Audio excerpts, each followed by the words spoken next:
영이 주를 찬양합니다.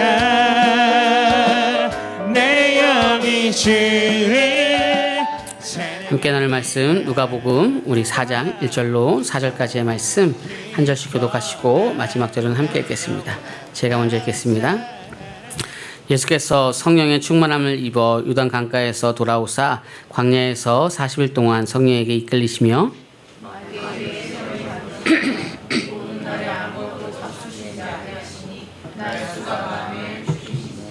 마귀가 이르되 내가 만일 하나님의 아들이여든 이 돌들에게 명하여 떡이 되게 하라.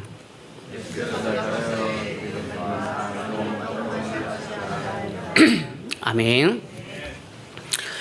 우리는 우리 기독교인들만 또 익숙하게 하는 표현들의 내용들이 있습니다. 바깥에서는 이런 말들을 보통 잘 안 쓰는데 우리만 쓰는 단어들도 있죠. 여러 가지가 있겠지만 은혜라고 하는 말들로도 모든 것을 다 함축하여서 할 수 있습니다.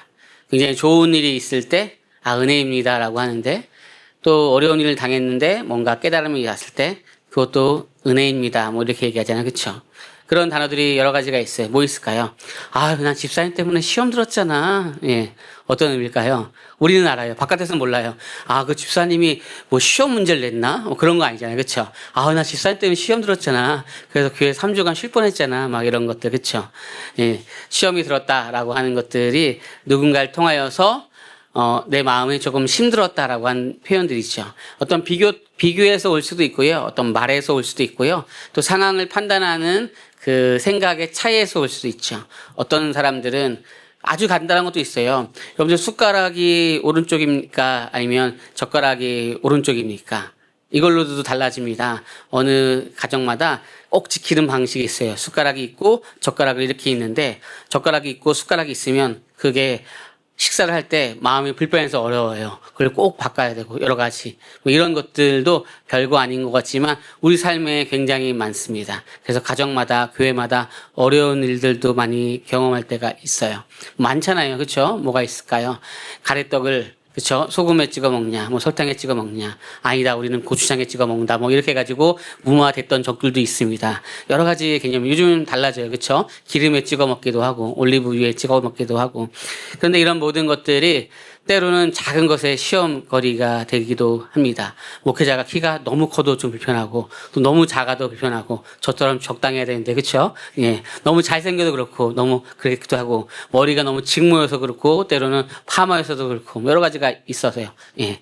그런 것들도 하나, 이마를 또 보여야 되고, 보이지 않아야 되고, 제가 예전에 신앙생활 때는 이마를 항상 보여야 됐어요. 그래서 아싸리 저는 스포츠를 일고 살았습니다. 전임생 할 때까지 스포츠로 다녔던 정도도 있었어요.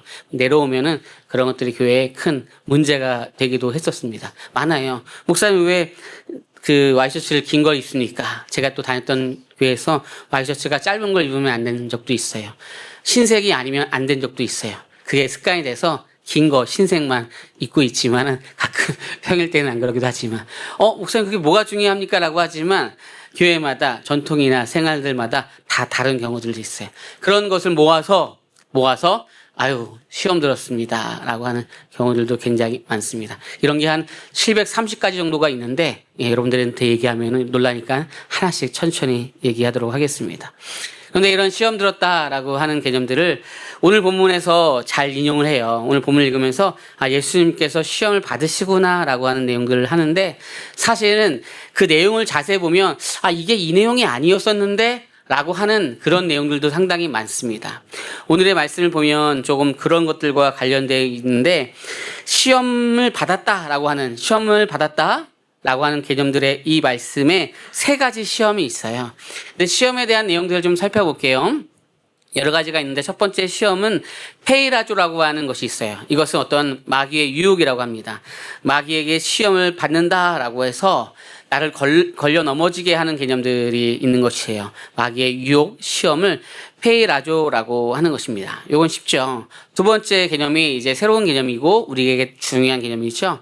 시험이라고 하는 또 페이라스 모이스라고 하는 단어인데, 이것은 믿음의 단련입니다. 내 형제들아 너희가 여러 가지 시험을 당하거든 온전히 기쁘게 여겨라. 아니, 시험을 당하는데 기쁘게 여기라고 말씀하는 내용들도 있다라는 것이죠. 그러니까 어떤 아이가 이제 달리기를 항상 하는데 달리기를 못해요. 그래서 맨날 꼴찌를 하다가 어떤 아이가 달리기를 하는데 장애물이 있었어요. 장애물을 하려는데 3등 안에 들어버렸네. 야, 이 장애물이라는 것이 나를 힘들게 하는 것이 아니라 때로는 더 잘 뛰게 아니면 때로는 뭔가를 다르게 하는 장애물이구나라고 하는 것을 경험했대요, 그 아이가. 그래서 그 아이가 그 장애물이 그 다음부터는 장애물이 아니라 디딤돌이 되어서 더 멀리 또 때로는 무엇인가를 느낄 수 있는 것이 됐다라고 합니다. 그러면 그것은 어떠한 어려움, 유혹이 아니라 믿음의 단련의 시간들이겠죠. 우리도 그렇잖아요. 어떤 일을 했는데 그게 실수와 부족함이 있어요. 그러면 이것이 시험 들게 하는 슬픈 일이 될 수 있지만 어쩌면 믿음의 단련, 중요한 일들이 될 수도 있다는 것이죠. 이것은 상황이 우리를 규정짓는 것이 아니라 우리가 그 상황을 재해석하고 때로는 변화할 수 있다는 것입니다. 오늘 그러한 시각과 은혜가 있기를 축원합니다.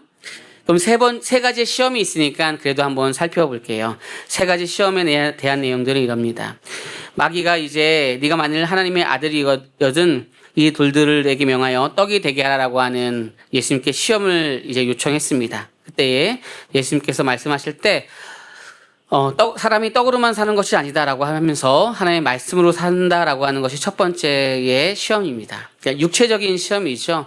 우리에게 첫 번째로 오는 시험들이 있어요. 신앙생활 또 가정생활 하다 보면 가장 첫 번째에 오는 개념들이 무엇일까요? 그것은 먹는 문제, 육체적인 문제예요. 별거 아닌 것 같지만 시대가 다르고 상황이 달라서 그런 육체적인 문제에 따라서 다른 어려움들이 있다라는 것들이죠. 맞습니다. 사실 누군가에 비교해서도 그렇고 나의 생활이 조금 달라지면서도 그런 경우도 있죠. 제가 이제 부교육자 생활할 때 한 7~8평에서 이제 한 5명이 이렇게 살 때 너무 행복했어요. 너무 행복해가지고 우리는 여기에 머물 수 없다. 그래가지고 밖에 나가자. 그래가지고 온 지역을 마당으로 삼아서 얼마나 행복했는지 몰랐어요. 굉장히 재밌었어요.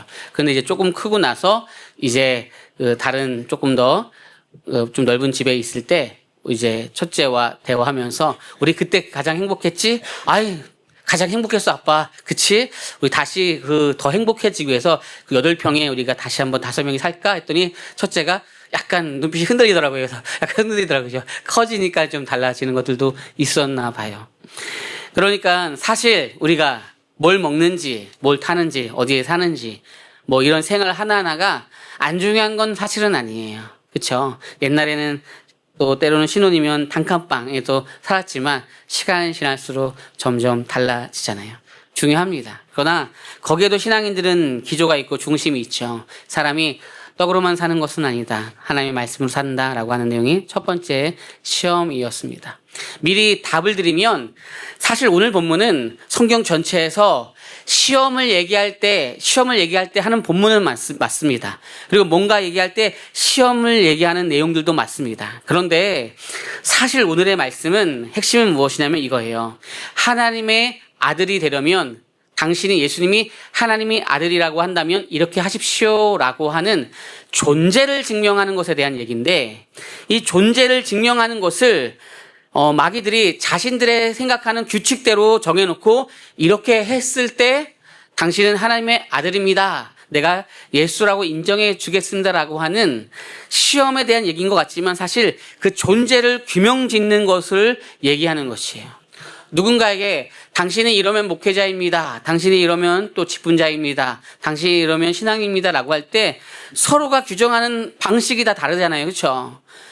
방식이 달라요. 때로는 그것을 봉사라고 둘 수 있고요. 때로는 그것을 신앙의 연수를 둘 수 있고 때로는 어려움이 왔을 때 그 어려움을 극복하는 것을 둘 수도 있고 여러 가지가 다르단 말이에요. 그러나 각자마다 중요한 또 흔들리지 않는 그런 개념이 무엇이냐라고 하는 것들 속에서 그 존재를 증명하는 예수 그리스도의 존재 증명에 대한 얘기인 것 같지만 우리 신앙인들의 존재를 증명하는 그런 말씀이다라고 생각하시고 오늘 말씀을 보시면 좋습니다.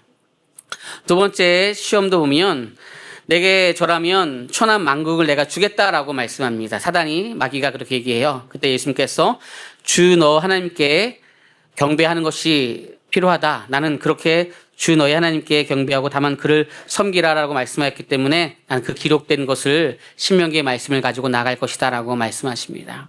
두 번째 말씀은 이거예요. 세상에 많은 것을 가지고 있는데 천하만국을 내가 줄 것이다. 그리고 마귀에게 사단에게 절하면, 이 말은 무슨 말이냐면 그냥 눈 딱 감고 그냥 신앙인이면 뭐가 중요해, 기독교인이면 뭐가 중요해, 그냥 마음대로 그냥 살아, 이익을 위해서 살아라고 한다는 것이죠. 사실 별거 아닌 것 같지만 자신의 신앙의 가치관, 기준을 두고 살아간다는 것이 중요해요. 아직도 기억이 나는데 제가 꼭 만나고 싶어하는 여러 명 사람들이 언젠가 만날 텐데 같이 신앙생활 했던 친구 중에서 이제 이천에 사는 친구인데 그 친구가 그러니까 동생인데 아버님이 목회자였던 것 같아요. 그런데 그가 사회복지를 같이 공부하는데 사회복지에 2급에서 머무르는 거예요. 그런데 1급을 시험을 안 보는 거예요. 왜 1급 시험을 안 봐? 했더니 1급 시험이 주일날 있다는 거예요. 주일날 있어서 안 보겠다라고 해서 2급으로 이렇게 머무는 거예요. 답답해가지고, 이 멍청한 사람아.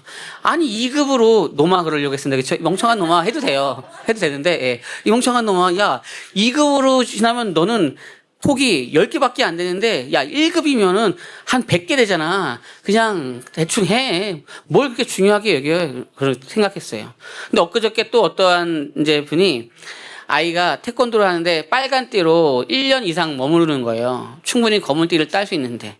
근데 그 심사가 주일날 있나 봐요. 그쵸? 그래서 검은 띠를 따야 되는데 1년 동안 머물 때, 야, 너 이제 이거 가서 심사해서 검은 띠 따자라고 했는데 그 아이가 초등학생 아이가 아니 아빠 괜찮아. 그냥 2급 위에도 괜찮고 3급 위에도 괜찮아. 이런 것처럼 빨간 띠면 어때? 노란 띠면 어때? 괜찮아. 난 주일날 예배를 더 지키는 것에 더 중요해. 아니야. 괜찮아. 그냥 너 좀 갔다 와. 교회는 아빠가 지킬 테니까 엄마가 지킬 테니까 너 갔다 와. 아니 아빠 괜찮아. 나 그냥 예배 드리고 빨간 띠여도 충분히 넘버 3라도 재밌게 지낼 수 있어. 막 이렇게 얘기한다는 거예요. 너 그러지 말고 넌 넘버 1이 돼야 돼. 가서 갔다 와. 그런데 그런 사람들이 모여가지고 이제 얘기를 한 거죠. 우리는 주일이어서 어렵습니다. 했더니 관장님이 이제 그 단체한테 얘기해서 이렇게 토요일 날 한번 열어줬으면 좋겠습니다라고 해가지고 몇 번 만에 토요일 날 열어서 단체로 토요일 날 갔다라는 거예요. 안 변해도 돼요. 안 변해도 되는데 그냥 자신의 기준을 갖추고 살아가는 사람들이 있으니까 세상에서 보니까 야, 다른 크리스찬은 그냥 자기가 생각한 대로 그냥 막 바꾸고 변하고 하는데 너희들 왜 그래? 라고 하다가 얘들 농담 아니고 진심이네. 중요한 가치인가 보네. 그러면 세상에서 우리의 규칙을 바꿔줄게. 너희들이 소중해. 너희들 굉장히 중요하구나. 우리의 규칙을 바꿔줄게. 토요일 날 연다는 거예요. 사실 그러지 않고 해도 되는데 그렇게 되는 거예요. 어제도 저기 부산까지 가서 막 있다가 오늘 예배를 위해서 막 밤늦게 새벽까지 올라오는 거예요. 안 그래도 되는데 왜 그럴까 고민하는 거예요. 목회자는 안 그래도 돼요. 대충 살아요. 그냥 빨간 띠로 그렇게 1년 동안 있으면 검은 띠 따고 좀 쭉쭉 나가고 그래야 되는 거 아닙니까? 라고 목회자는 신앙이 약해서 그러는데 아니라는 거예요. 학생들이 아니라는 거예요. 그냥 우리의 가치 가운데로 전 그렇게 살고 싶습니다. 라고 했더니 세상에서 그 규칙을 바꿔주고 그러한 아이들이 있고 그런 부서가 있다는 거예요. 요즘 시대에 이게 말이 됩니까? 그쵸? 아니, 여기는 세상 만국을 준다 그래요. 그러면 사단에게 절을 한 번만 하겠습니까? 10번도 할 텐데. 차만 바꿔줘도, 그쵸? 차만 바꿔줘도 세상 마귀에게 10번, 100번 전할 텐데, 그렇잖아요. 근데 세상 만국을 준대요. 그런데 그 기준을 생각하지 않고 나는 하나님 앞에 예배드리며 나가겠습니다. 이렇게 하는 것을 보면서 이 설교를 어떻게 할까? 나 이거 뛰어넘어갈까? 그러는데 엊그저께도 그러한 메시지들 누군가가 저한테 또 이렇게 보여주면서 얘기해 주는 것들을 보면서 이렇구나 라는 생각을 하면서 그냥 있는 그대로 우리는 또 한번 전하고 또 알아갈 필요도 있구나라는 생각을 하는 거예요. 다시 말해서 이 시험은 미리 말씀드리면 아까도 얘기했지만 시험을 통해서 뭔가를 통과하는 개념이 아닙니다. 사실 이 누가복음 전체가 성령에 충만하는 것을 얘기하는 거예요. 누가복음의 저자가 누구라고 했죠? 누가라고 했잖아요. 누가복음 저자가 누가입니다. 그런데 사도행전의 저자가 누구라고 했죠? 누가예요. 그렇죠? 이제 누군지 헷갈리지 않겠죠? 그렇죠? 누가복음을 사도행전을 누가가 썼어요. 그러면 사도행전의 핵심에 대한 메시지의 많은 내용들이 성령에 대한 얘기잖아요. 그렇죠? 그럼 마태, 마가, 누가, 요한복음 중에서 그래서 성령에 대한 얘기가 가장 많은 데가 어딜까요? 누가복음이에요. 그렇죠? 여러분들 너무 성경을 많이 읽잖아요. 그러니까 다시 오늘도 1절에 보면 성령에 이끌려서 성령 충만함으로 이렇게 나아가는 내용들이 4장 1절의 말씀에 있었고, 전체적으로 계속 읽으면 성령 충만함으로 이 시험을 이기는 것을 얘기하고 있어요. 그러면 여기서 이제 중요합니다. 자, 이제 하나씩 맞춰가 볼게요. 퍼즐을. 자, 시험을 이기는 것이 중요하다. 예수님께서도 시험을 이겼는데, 그러면 시험을 어떻게 이길까? 우리가 기독교인으로서 얘기한다면 성령 충만하면 이제 그 시험을 이길 수 있다. 그럼 성령 충만을 어떻게 우리가 얻을 수 있을까? 기도 많이 하고, 때로는 봉사 많이 하고, 예배에 빠지지 말고, 또 말씀 많이 읽고, 이러면 성령 충만할 확률에 더 가깝잖아요. 그쵸? 맞죠? 아닌가요? 아니, 기도 전혀 안 하고, 말씀 전혀 안 하고, 주 일주일에 한 달에 3번 빠지고, 그쵸? 그리고 봉사 안 하고 헌신 안 하는데 성령 충만한 것 같습니다. 당신은 이렇게 얘기하기는 조금 어렵잖아요. 그러니까 확률상 뭔가 열심히 하는 사람들이 성령 충만한 것과 가깝다. 여기까지 우리가 될 수 있어요. 그러면 성령 충만해서 그러면 시험을 이겨야 되는데 이건 또 다른 문제네. 이 사람 되게 열심히 하는데 어떠한 문제가 오면 시험에 넘어지고 어려울 때가 많아요. 근데 문제가 아니라 때로는 누군가를 향해서 아유, 나 집사님 때문에 시험 들었잖아. 그 2주 쉬고 싶어. 이렇게 또 얘기해요. 이건 또 뭐예요? 다른 사람 때문에 시험까지 들어요. 이건 내 문제나 환경도 아닌데. 그러면 이것은 성령 충만하다라고 하는 개념들이 이해가 조금 다르게 표현돼야 될 것이고, 또 시험을 이기는 것이 이 개념과 좀 다른 것들도 있지 않은가라고 우리는 생각해 봐야 되는 것들이죠. 그러면 오늘 세 번째 시험에서 그걸 좀 더 설명해 보겠습니다. 세 번째 시험은 하나님의 아들이거든 성전 꼭대기에서 뛰어내려라 라고 하는 것이 세 번째 시험이었어요. 그리고 예수께서 대답하여 이르시되 주 너희 하나님을 시험하지 말라라고 했어요. 이제 세 번째 예수님께서 참지 못하나 봐요. 하나님을 시험하지 말라라고 하는 거예요. 세 번째 시험에서. 그런데 잘 보세요. 시험이라고 한다면 아까 두 번째 시험, 그쵸? 마귀에게 빠지고 세상 모든 것을 다 받고 이것이 더 큰 시험 같은데 오늘 세 번째가 좀 더 약해진 것 같아요. 성전에서 뛰어내라. 성전에서 높은 데서 좀 뛰어내려. 성전이 얼마나 높길래 옛날에 2000년 전에 한 2층쯤 되면 뛰어내릴 수 있지 않을까요? 이거는 어떤 물리적인 그런 높이를 얘기하는 건 아닌 것 같아요. 그렇죠? 그럼 뭘 얘기할까라고 하는 거예요. 우리는 이렇게 생각할 수 있죠. 성전에서 뛰어내려라. 성전이 한 8층 됐나? 그런 높이를 얘기하는 건 아닐 거예요. 그럼 마태복음과 마가복음을 비교하면 이걸 조금 더 설명할 수 있습니다. 자, 마태복음에서는 원래 이야기가 더 편해요. 돌로 떡이 되는 것을 첫 번째로 했어요. 이건 동일하게 마태, 마가가 누가가 똑같습니다. 그런데 성전 꼭대기에서 뛰어내리라 이것이 마태복음에서는 두 번째였어요. 그리고 세 번째 세상 모든 것을 보여주면서 나한테 굴복하라라고 하는 마귀의 그러한 계략이 세 번째였어요. 근데 누가복음에서는 마태복음에서 있었던 두 번째가 맨 마지막에 왔고 마태복음의 마지막에 있었던 것이 두 번째로 갔어요. 이해 가시나요? 그러니까 우리가 볼 때도 조금 더 어려운 거를 얘기할 때 그냥 살아가는 떡에 대한 얘기가 첫 번째였고 두 번째가 성전에서 조금 나와라 뛰어내리라라고 하는 것이 두 번째가 마태복음이고 세 번째가 세상 모든 만국에 대한 그런 시험이니까 이것이 세 번째였으면 순차적으로 더 강도가 커지니까 맞는 것 같은데 누가복음에서는 두 번째가 더 어려운 것인 것 같고 성전에서 뛰어내려라 이것이 세 번째로 갔다라는 거예요. 이해 가시죠? 목사님 이해는 가는데 크게 관심은 없습니다. 뭐 이런 느낌은 아니시죠? 예. 다시 말해서 오늘 누가복음에서는 마태복음에 있는 두 번째와 세 번째의 내용이 이렇게 바뀌어져 있어요. 그러면 어떻게 되는가라고 설명한다면 가장 먼저 아마 마가복음이 쓰여졌을 거고 성경에서 거의 일반적으로 그렇게 얘기합니다. 그리고 마태복음이 조금 더 먼저 쓰였습니다. 그래서 누가복음도 하나님의 감동으로 쓴 것은 맞지만 그 누가가 이 모든 기록을 볼 때 누가에게 주셨던 그 은혜와 누가에게 주셨던 그 시각으로 하나님의 말씀을 누가의 시각으로 그 감동으로 써내려 갈 때 그가 강조하고 싶어 했었던 하나님의 그 감동으로 은혜로 강조하고 싶었던 메시지가 있다라고 하는 거예요. 그럼 오늘 이 시험과 그리고 존재를 증명하는 것과 이 성전에서 뛰어내리는 것이 어떻게 연결되어져 있는지 한번 살펴보도록 하겠습니다. 여러분들 이제 진짜 금으로 만들기 위해서 진짜 보석으로 만들기 위해서 용광로에 넣는다라고 해요. 그러면 이제 가짜는 다 날아가고 진짜가 남아요.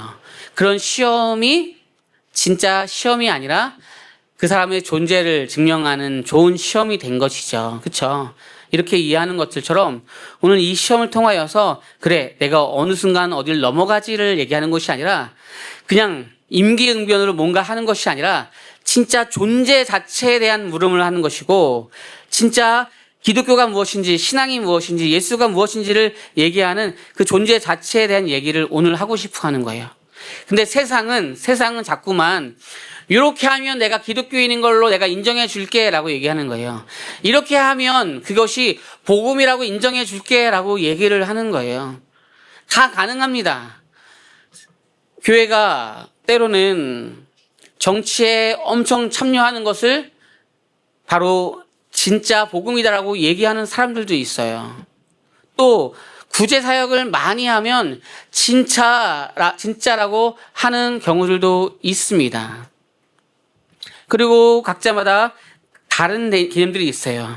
이런 수많은 것들 속에서 오늘 마귀는 내가 원하는 방법을 지키면 예수를 하나님의 아들로 인정하겠다라고 하는 그 방식의 방법을 하다가 점점 커지는 가운데 세상 만국을 내가 다 줄 건데 나에게 절만해 라고 하면 내가 다 줄 거야 라고 얘기하는 것들이죠. 그러니까 우리는 기독교인의 가치를 지키기보다 예수님과 함께 교제하면서 나가기보다 어떤 것이 더 이익인지에 따라서 가는 것이 익숙한 곳, 교회, 나의 모습이 되는 경우들이 아주 많다라는 것들이에요. 그러면 그 가운데 이 성전에서 뛰어내린다는 것을 누가복음에서 왜 마지막에 얘기하고 이것이 얼마나 누가복음에서 중요할까라고 하는 거예요. 여러분들 인지했는지 모르겠지만 사실 1장, 2장, 3장에 계속 연결되면서 나왔던 것이 무엇이냐면 뭐 사가랴, 마리아 그 찬송, 찬양, 찬가라고 하죠. 예수 그리스도의 오심을 예비하고 노래하는 그 내용들은 사실 성전 안에서 이루어진 거예요. 성전 안에서. 그러면 1세기의 성전이라고 하는 것은 거룩하고 어떤 하나님의 영광이 있고 뭔가 다 이루어질 것 같은 그런 신비적인 공간이었어요. 잘 봐보세요. 여러분들의 마음이 때로는 어렵고 기도할 것이 있어요. 그럼 여러분들 지하에서 아무도 없어요. 그럼 지하에서 기도하겠습니까? 여기 2층 예배당에서 기도하겠습니까? 열이면 열 다 2층 예배당에서 기도할 거 아니에요? 아니 지하에도 아무도 없어요. 그럼 지하에서 기도하면 되는데 뭔가 지하에서 기도할 때는 뭔가 하나님 앞에 더 깊게 못하는 것 같고 뭔가 좀 그런 것 같아요. 그렇죠? 같은 공간인데 지금 우리가 21세기를 살아가도 그 공간도 교회를 때로는 성전이라고 부르는데 지금은 예배당이라고 부르지만 성전이라고 부르고 싶어하는 이유는 그 성전이라고 하는 곳에서 더 하나님과 기도하고 예배하는 것이 있기 때문에 그런 마음이 있기 때문에 하는 것이죠. 사실은 엄밀히 이제는 성전이라고 쓰기보다 예배당, 뭐 1예배당, 본당 뭐 이렇게 쓰는 것이 더 맞긴 해요. 어쨌든 그러면 이 누가복음에서 1장부터 24장까지 계속 끌고 가는 것이 무엇이냐면 어쨌든 예수 그리스도와 함께 성령 충만한 삶을 살아야 되는데 이것은 어떤 시험을 이기면 뭘 통과하면 성령 충만하다라고 하는 그 개념을 파괴하고 싶어하는 마음이 있어요. 그런 내용들이 있어요. 성령 충만한 삶을 성령 충만한 것을 말하는 것은 맞지만 여기서 말하는 것은 그런 노력으로 꼭 성령 충만한 것이 오거나 내가 얼마만큼 몇 대째 믿었기 때문에 오는 것을 얘기하고 싶어하는 메시지는 아닌 것 같아요. 이 성전은 예루살렘에 올라가면서 그 성전에 대한 얘기를 하는 것입니다. 그러면 여러분들 이제 읽으면서 나중에 계속 예루살렘 성전이 계속 눈에 들어올 거예요. 이제는 들어올 거예요. 나중엔요. 그 예루살렘이라고 하는 곳은 인자가 예루살렘이라고 하는 곳에 가서 거기서 죽겠다. 거기에는 예루살렘의 성전이 있죠. 그 성전은 아주 고귀하고 하나님의 그 임재가 있었던 곳이에요. 원래는 하나님의 임재는 성전에서 임합니다. 그래서 모세나 구약에서는 그 장막을 치고 이동하잖아요. 그렇죠? 거기서 하나님을 만난단 말이에요. 그런 의미, 하나님과 교제하는 의미가 있는데 그러한 성전이 이제 틀어지게 되는 거예요. 사람들의 욕심과 생각으로 변질되고 달라지는 거예요. 어쩌면 만약에 어느 정치인을 이곳에 세워서 그냥 어떤 얘기를 듣는 것이 아니라 그 정당을 밀어줬는데 교회가 3배 부흥한다고 한다면 그걸 해야 되겠습니까? 말아야 되겠습니까? 라고 할 때, 3배 부흥한다면 목사님 3배, 이러면 안 되겠죠? 한 20배 부흥한다면 해야 되겠습니까? 안 해야 되겠습니까? 20배 부흥한다면 약간 흔들리지 아까랑 다르게, 그렇죠? 그렇잖아요. 내가 정말 이건 아닌 것 같은데 마귀에게 절하게 되면 와이셔츠 하얀색 입고 이런 거 말고요, 그렇죠? 정말 이게 내가 반대로 눈 한번 칠 감겠다라고 한다면 완전히 달라진다라고 한다면 내가 거기에 머물러야 되겠습니까? 안 해야 되겠습니까? 그러니까 성전이라고 하는 것은 장사하는 곳이 되고 뭔가 더 큰 것을 지으면 더 큰 하나님이 임재할 것으로 오해되는 곳이 되니까 내가 예루살렘 그 성전에서 성령 충만하고 정말 복음이 되는 것이 그것이 아니다라고 설명하고 싶어 하는 것들인 거예요. 그것이 내가 예루살렘 그 성전에서 너희들이 원했던 돌을 떡덩이가 되어서 복음을 설명하는 것이 아니라 세상 만국을 다 얻기 위하여서 복음을 뒤로 하고 예수를 등지는 것이 아니라 내가 예루살렘 성전에서 그곳에서 내가 예수 그리스도의 십자가 이 보혈로 내가 너희들에게 거룩함과 내가 신이지만 인간으로서 그 십자가를 지는 것을 통하여서 너에게 진짜 복음을 하나님의 방식으로 나의 방식으로 내가 증명하겠다라고 하는데 세상은 자꾸 다른 방식으로 증명하라고 하는 거예요. 그러니까 세상에서 말하는 그것이 증명이 아니라 때로는 유혹일 수 있다는 것이에요. 우리 그런 말 다 들어봤잖아요. 뭔가 있다 보면 왜 이렇게 빡빡하게 굴어? 나는 교회에서 뭔지 알아? 나 교육부 부장이야. 나 교회에서 안수집사야, 장로야. 나는 예전에 신학까지 했어. 뭐 여러 가지 이런 개념들도 많이 있으면서 그렇게 뭔가 지키려고 하지 마. 피곤해. 대충 살아. 뭐 이럴 수도 있죠. 예. 그러니까 누가복음에서의 성전에서 예수 그리스도의 그 복음을 붙잡고 나아가는 것이 사실은 굉장히 누가복음에서 중요하게 여기는 메시지라는 것이 하나님을 시험하지 말라라고 하는 거예요. 복음서에서 예수님께서 2번 옵니다. 요한복음에서 한 번 우시는 사건이 있고요. 나사로가 살아나는 장면에서 그리고 마태마가 누가복음에서 예루살렘 성전이 타락하고 그 성전이 붕괴될 때 우시는 장면이 누가복음 19장에 있습니다.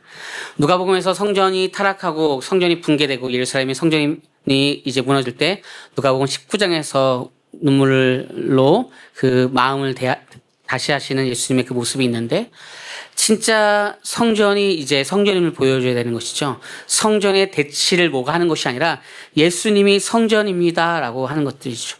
예수님이 성전입니다라고 하는 거죠. 그리고 사도행전이 바로 누가가 썼기 때문에 연결되는 그 성령의 공동체, 성령 공동체가 누구냐라고 할 때 그 성령의 공동체는 바로 개인에서 이제 교회로 넘어가는 것들이라는 것들이죠. 이렇게 넘어가는 거예요. 여러분 쉬운 것 같은데 되게 어려워요. 왜냐하면 우리는 우리가 자랐던 삶의 방식이 있고 또 신앙의 방법이 있고 기술들이 있기 때문이에요. 그리고 이것이 맞고 틀린 개념들이 있다는 거예요. 누군가가 볼 때는 우리가 정말로 중요하게 때로는 기준으로 때로는 사람을 이렇게 규정하거나 교회를 규정한다라고 하는 그 기준이 어쩌면 흰색 와이셔츠를 입었는지 줄무늬가 있는지 이 정도의 문제가 있어요. 반팔인지 흰색인지 반팔인지 긴팔인지 이 정도의 문제일 수 있어요. 복음 앞에 서면 예수 그리스도 앞에 서면 그 정도의 정말로 아닌 것이 있을 수 있는데 우리는 내가 생각했었던 경험과 다르게 되면 저거는 조금 불편한 걸 넘어서서 조금 복음과 먼 것 같은데 라는 생각을 가질 때가 있어요. 성숙한 사람은 공동체를 살리고 정말로 성령의 그 공동체 가운데 나가는 곳에 있다는 것들이에요. 그래서 지금 어쩔 수 없이 우리의 방식이 누더기처럼 이렇게 한번 종이 천으로 메꾸고 이렇게 뭔가 천으로 메꿔서 무엇인가 보이기에는 맞는 옷같이 보이고 맞는 그런 자루처럼 보이지만 아시잖아요. 물만 보면 다 새 나갈 걸 알잖아요. 그러면 지금 내가 하나님 저의 방식이 때로는 지금 현재 저의 능력이 이것밖에 안 돼서 대충 묶어서 가지만 이 문제를 해결하실 분은 예수 그리스도 당신밖에 없습니다라고 하는 것들이죠. 아니 마귀가 뭔데 자신의 방식으로 예수님을 하나님의 아들로 정의하겠다라고 말하고 있는 것입니까?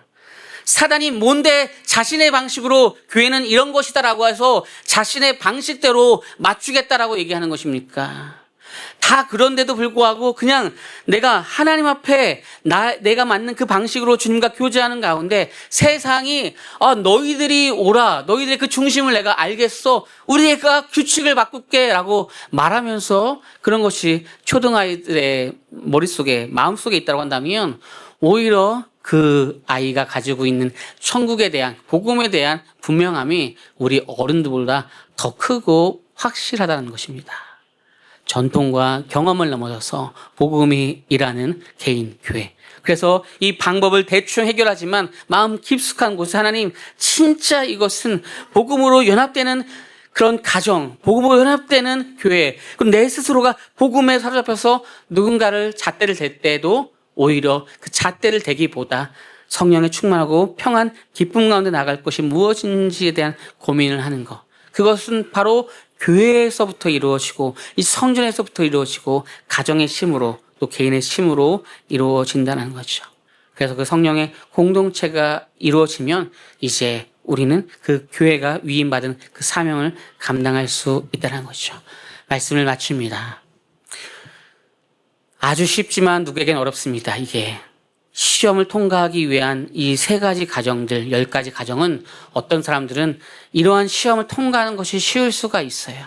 근데 어떤 사람들은요, 오히려 그런 개념이 아니라 하나님의 마음, 복음이 무엇인지를 이해해서 예수 그리스도가 세상의 가치관대로 나아가는 것이 아니라 하나님의 원하시는 그 방법대로 예수 그리스도가 하나님의 아들이 되는 것이고요. 그 아들이 됨으로 세상이 점차 예수 그리스도를 인정하게 되어지는 것이죠. 그러한 역으로서의 성령의 충만함이 바로 예수 그리스도의 보혈을 통한 그 인지함으로 그 은혜로서 이루어지는 우리의 삶이 되길 소망합니다. 여호와 우리 주여, 주의 이름이 온 땅에 어찌 그리 아름다운지요, 어찌 그리 아름다운지요. 여호와 우리 주여, 주의 이름이 온 땅에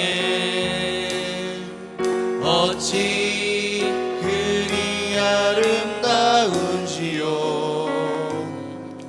어찌 그리 아름다운지요. 주의 손가락으로 손가락으로 지으신 주의 하늘과 주가 베풀어 주신 달과 별, 내가 보니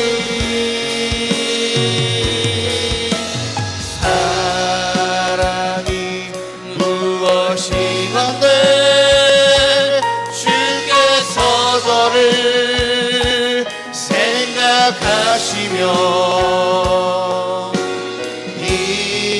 인자가 보시건대 저를 원고하시나이다.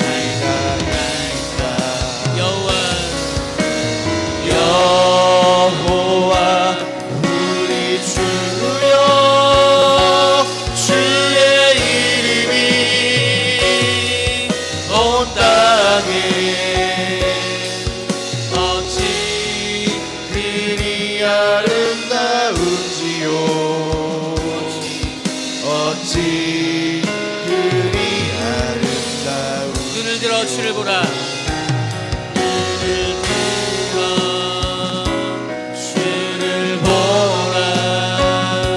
주의 영광. 눈을 들어 주를 보라. 눈을 들어 주를 보라. 주의 영광을 보라. 주의 영광. 주는 및 거룩과 진리 능력에 주는 및 거룩과 진리 능력에 주의 영광 선포하라. 나타나셨네. 선포하라. 선하신 주 주의 인자는 영원하리라. 선포하라. 선하신 주의 인자는 영원하리라. 우리 함께 기도하겠습니다. 때가 이를 때가 있으니까 포기하지 않으시면 됩니다. 아이를 섬기는 것도, 부서를 섬기는 것들도, 우리 교회의 아이들과 함께하는 것들도, 또 어른들과 함께하는 것들도, 또 어른들이 아이를 볼 때, 아이들이 어른들을 볼 때, 또 우리의 가정, 직장 모든 것들 가운데 시간차로 다 되고 있는 그 하나님의 은혜를 같이 기억했으면 좋겠습니다. 하나님, 그런 믿음으로 나갑니다라는 고백들이 우리 가운데 있으면 좋겠고, 우리의 모든 고백들 가운데 하나님의 선하심을 바라볼 수 있는 우리의 삶이 되게 해달라고, 우리 가정이 되게 해달라고, 교회가 되게 해달라고, 세상이 정한 가치관에 우리가 맞추는 것이 아니라 주님이 주신 그 은혜와 복음 가운데 맞출 때 세상을 품을 수 있는 그 평안과 기쁨 가운데 나갈 수 있는 그런 복음이 되게 해달라고 우리 주여 한번 기도하겠습니다. 주여. 하나님, 세상은 여전히 나에게 많은 것들을 요구합니다. 신앙인으로서, 무교회로서, 그 어떤 가치관으로서 나아가는 시간. 하나님, 그 앞에 내가 그 주의 복음 앞에 어떻게 영원하리라. 하나님, 선포하라. 선하신 주 주의 인자는 영원하리라. 선포하라. 선하신 주 주의 인자는 오늘 그 거룩한 영원하리라. 선포하라. 하나님의 방식대로 나가는 삶, 선하신 주 하나님 복음이 우리를 이끌어가는 주의 것, 인자는 영원하리라. 선포하라. 선하신 주 주의 인자는 영원하리라. 화평 가운데 부르신 하나님을 찬양합니다. 하나님, 우리가 화평 가운데 나아갈 때, 그리고 복음으로 그 당당함과 자유함을 경험하게 하시고, 세상이 우리의 눈빛을 향하여서 더욱더 우리의 가치, 우리가 바라보는 것을 고민하게 하는 그 아름다움 속에서 하나님, 가치, 방법과 기술로서의 무엇인가를 인정하는 것이 아니라 존재로서 인정할 수 있는 우리의 삶이 되게 하시고, 크리스찬으로 존재로서 세상을 품고 그들에게 영원한 생명을 아름답게 그 복음을 선포하며 고민하는 그 우리의 시간과 은혜가 있게 하여 주옵소서. 그렇게 나아가는 한 주간의 그 삶 가운데, 또 아픈 우리 환우들, 또 고민하는 하늘 가운데 있을 그 모든 시간들 가운데 함께하며 나아갑니다. 이제는 예수 그리스도의 은혜와 하나님 아버지의 극진한 사랑하심과 성령의 감화 감동하심과 새롭게 하심이 그렇게 하나님 존재로서 증명할 우리의 모든 신앙인의 그 삶 위에 이제부터 영까지 함께 있을지어다. 아멘.